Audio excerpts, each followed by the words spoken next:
Questions? James, how's the week going for Ethan Grunkemeyer? Good. Yeah. Ethan will be the backup quarterback in the game. Smolik still isn't cleared medically.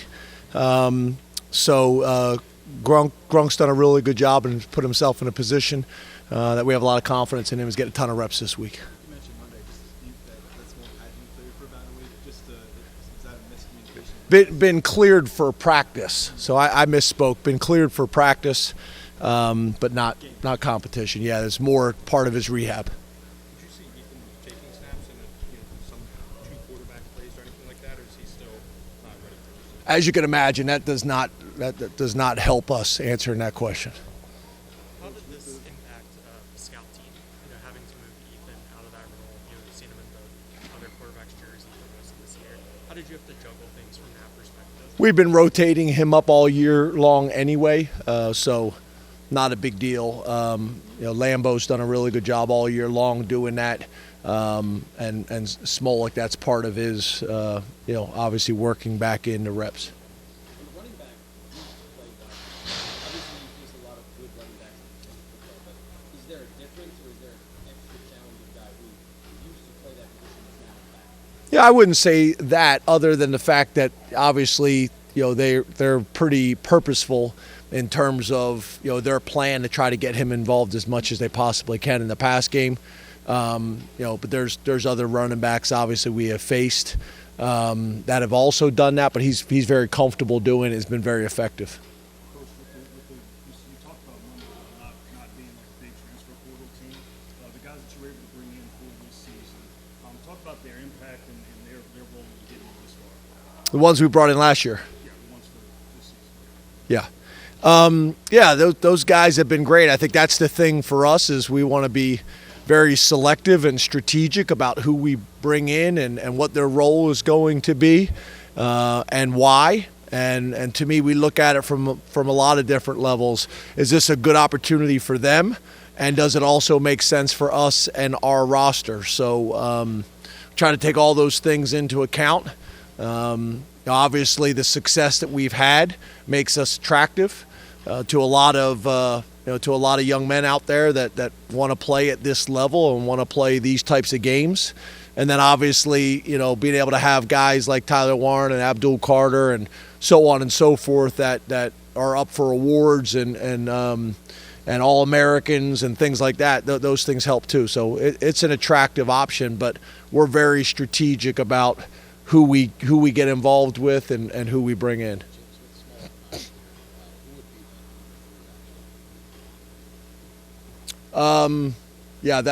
That we don't have a third option right now. Would you consider at all giving Tyler Warren reps at quarterback? Yeah, again, I get the questions. I understand you guys got to ask the questions, but like our strategy and what we would do in this game, saying it now so they can start preparing for it during the week, I don't think makes a whole lot of sense. I'd be happy to talk about those things in the off season in detail with you guys. James, from a production standpoint, Omari's production really tapered off for much of his play, but he had a spike toward the end and in the Big Ten championship. We saw him make some plays. Anything evident to you about why Omari's kind of had that reemergence in the offensive attack from a production standpoint? No, it's the same answer I give you guys all the time. Like, we want to get all these guys involved in the offense, and based on the coverage and what the defense gives us, that's going to determine guys one week have a big game and other weeks maybe not as big of an impact. So you can't get everybody the ball as much as we would like to. We expect him to have a big week this week, and we'll see how it plays out. But obviously we'd love for all those guys to be able to have an impact in the game, but planning is one thing, and what actually happens in the game is another. James, any quarterback that you guys have faced that Kevin Jennings kind of compares to? Obviously, you faced both guys with Howard and Garrett Green earlier this year. Lamar. We haven't played the Ravens, the Baltimore Ravens, but that's who he reminds me of. Athletic, can extend plays, can make big plays, does a really good job of keeping his eyes down the field. I think that's his style of play. I don't know if we have anybody else that we have played this year that's similar to him. But he reminds me, his game really reminds me a lot of Lamar Jackson. Hey James, how have you seen your offensive line improve over the course of the season and how they match up now with the front seven or front half of the defense that SMU offers? Yeah, it'll be a challenge. I thought we had a challenge last week, and the guys did a great job, stepping up to that. And we're gonna need to do that again on Saturday. Obviously, us being able, like to the point that was made earlier, being able to go and get a guy like Rucci back, who we've known for a very long time, and to be able to get him part of the program, that was big, really big for us right now. And he's doing a tremendous job, and he just continues to seem to get more and more confident, more and more comfortable each week. So, that's going to be an important matchup in this game, as you guys know. James, much of what the line is how tough is it on families of the coaches and staff and everybody else? How difficult is it for everybody? Yeah, it's just different, right? It's in other years you'd be out on the road recruiting. That's challenging. But yeah, I think for most of us, the families, it is challenging. There's a major sacrifice made by the families and the kids. That's why we work really hard to create an environment where the significant others and children come to the office, come to practice as much as possible. I just took up-to-date pictures with Kevin Threlkill's two daughters. We try to make that as much a part of what we do and how we operate as possible, because it's a grind on everybody. So, the only thing I'll say on the other end of this is most of our families don't know any different, right? We think this is normal. So I think that helps to a degree.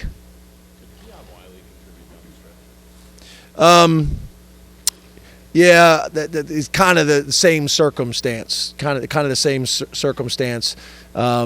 Yes, he could, but at this stage, not fully cleared for game reps. Hey James, Andy Koenig talked about on Monday going to the well. Got the idea of going to the well one too many times with one play in a game. I guess on a larger scale, my question is going to the well one too many times for an idea that you might want to use against a team that has a similar style to what you've seen previously. What's your thought on, reusing things that have worked and been successful for you, but also maybe go to it one too many times? I'm like you guys. When we go to it and it works, it's awesome. And when it doesn't, it sucks, right? I think that's the fine line with all this stuff, right? How much you do on offense, how much you do on defense that you do well, how many times you call something to make sure that they can defend it, but then when do you stop? You call it one too many times, and now it's not as effective. So that's the fine line. It's not a science. It's also an art to it. You're trying to predict things that aren't always predictable. And then not only that, you may call it at the right time, and their 3 technique just beats our guard, and now it's not effective. So, there's a lot of reasons for plays and things to be successful. I think what Andy does a really nice job of, and I've said this to you guys before in my 11 years, is I think as a play caller, where you really make your money, there's 4 to 6 calls a game that are critical. And, the rest of them, for the most part, as much time as we spend game planning on what you're going to do in opening drives or your first third and short or your first third and medium, those things are pretty much staff discussions that are planned out. But there's that feel of when to make a specific call that your gut and all your film study tells you you're gonna get what you want right here. It helps in today's college football that we do so much check with me. Either at the line of scrimmage with the quarterback or to the sideline, that helps. But still, I think there's 4 to 6 plays a game that really define a very successful major college coordinator. Coach, with Rucci and AJ, younger players that you were able to bring in, they went from kind of guys you thought maybe could build depth at the beginning to guys that are now playing huge roles. Talk about how they've been able to kind of reach this point right now. Yeah, I don't know if I would describe it the way you did. I don't think I've ever described those guys as depth guys. We don't go to the portal and tell guys we're bringing them in to be depth guys. Now, obviously, we also don't promise any starting jobs. They got to earn it.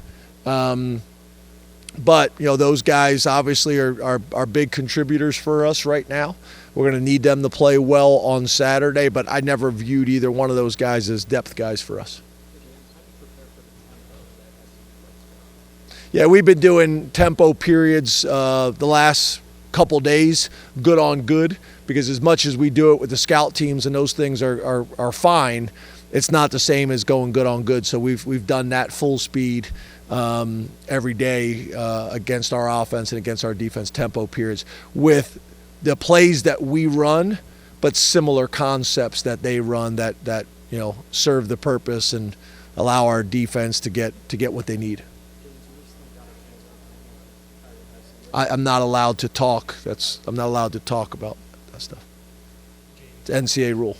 James, we saw on social media last week Jalen Reed shared. Trying to get me a violation.